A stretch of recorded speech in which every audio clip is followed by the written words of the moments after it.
Hello everybody and welcome back to Pravus Gaming, more Plague Inc. Evolved Custom Scenarios. Got another request from a community member for a scenario called The Protein Mishap, which I think he said was written by somebody called Hyper, but I didn't find anyone by Hyper, but I did find one under the name AIM, which that makes sense because that's his Discord name, so let's see if I can find that in my subscribe tab.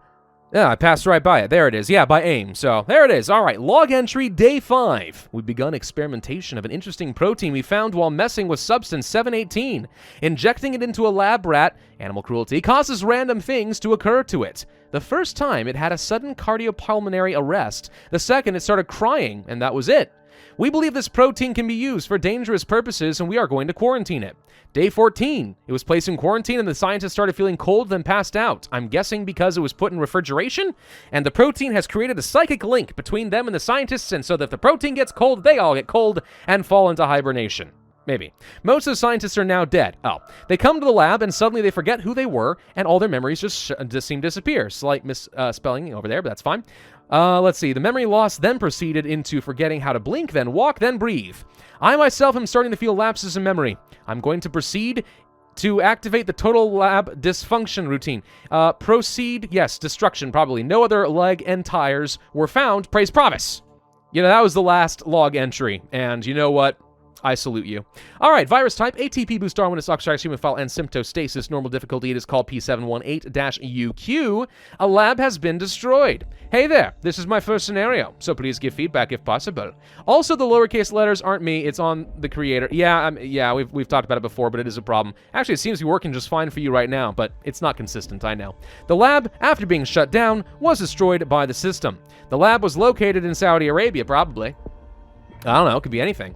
It begins in Saudi Arabia, weekend use of the hot temperatures. Let's take a look at our transmissions. We have access to the Zoonotic Shift, the blood, the water, and the air. This seems pretty standard for a virus type, so just different colors, but not too crazy. I actually don't remember if they usually start with Zoonotic Shift or not.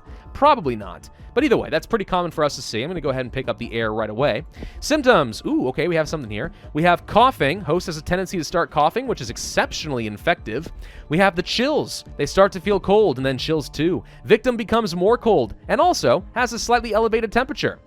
That makes sense, because as he has an elevated temperature, that means that his internal and external skin temperature is higher than the external air, which means through convection, energy will be leaving his body, which means he will have the sensation of being cold, even though really, he's surprisingly hot. That's the weirdness of a fever, sometimes. Insomnia. Pathogen causes victim to have reduced ability to sleep, slowing cure speed, and then eye strain. I'm guessing this just doubles down on the exact same thing.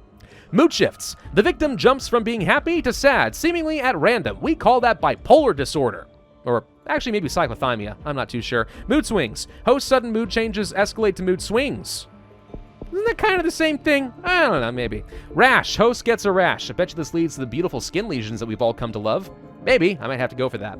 Abilities, we also have our standard cold, heat, and drug resistance, and transmission gate. Allows for unlocking of higher level transmission options. Hey, someone else is using my terminology with a gating mechanism. I love it. Thank you.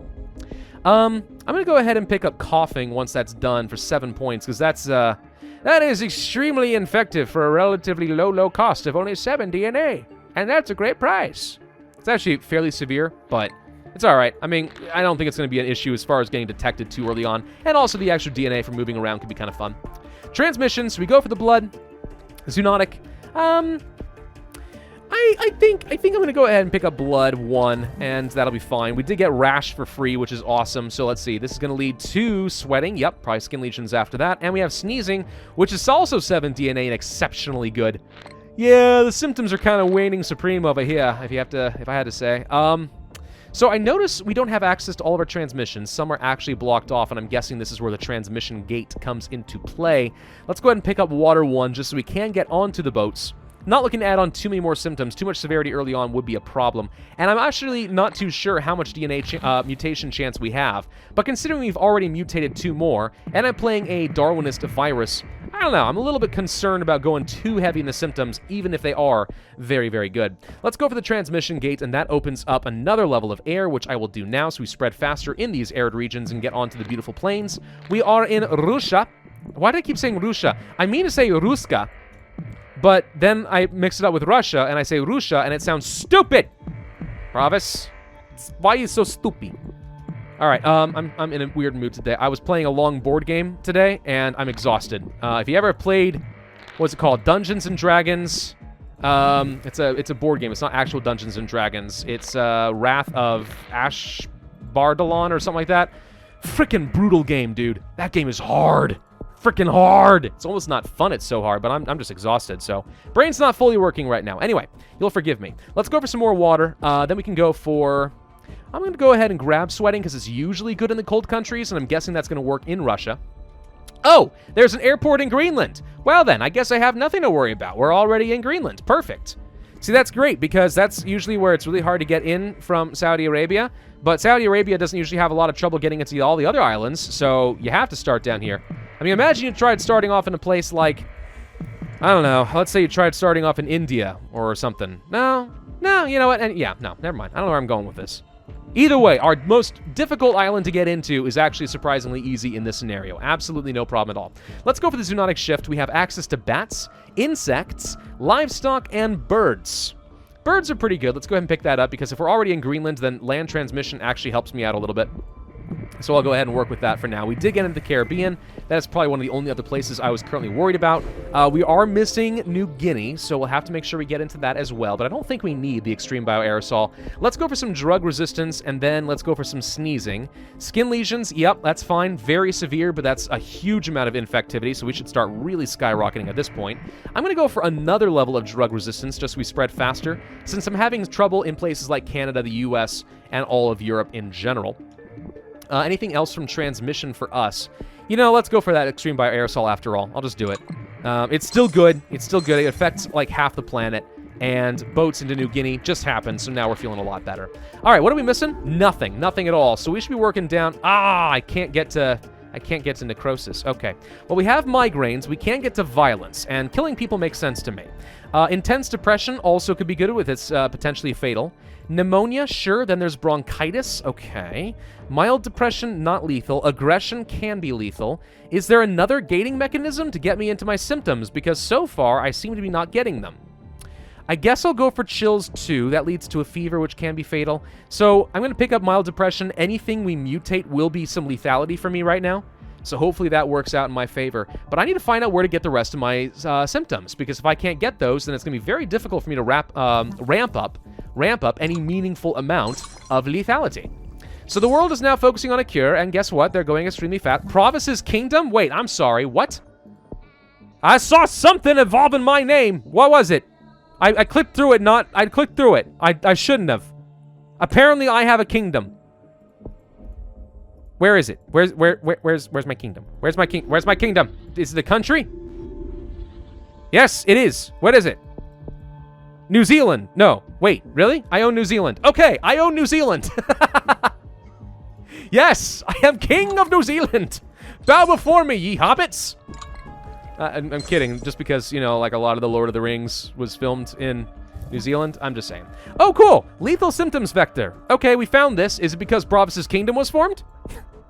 Or is it because we actually picked up, like, all the other potentially lethal symptoms? That might be the case. All right, so now we have access to asphyxiation, brain hemorrhage, insanity, suicide, and necrosis. But I don't need necrosis anymore. Mostly, I just don't want to kill everyone in Pravus's kingdom. I want them to live.